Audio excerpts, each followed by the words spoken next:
Next, number 22, select all that apply. When applying a restraint, which information must the nurse document? Alin ang i-document mo pag ang patient mo is for restraint?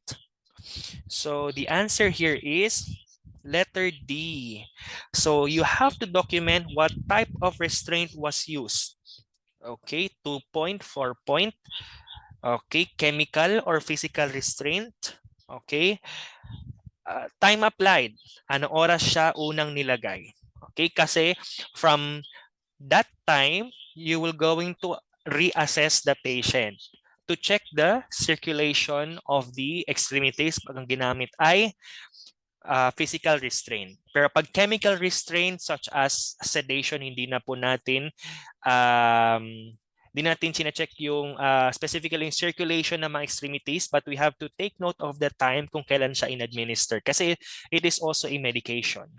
Condition of area to which the restraint is applied, sabi ko nga kanina, family understanding of the restraint, so education sa family, client response to the restraint, kung siya ba ay kumalma, okay, siya ba ay mas naging agitated or whatsoever, kung ano ang naging response niya.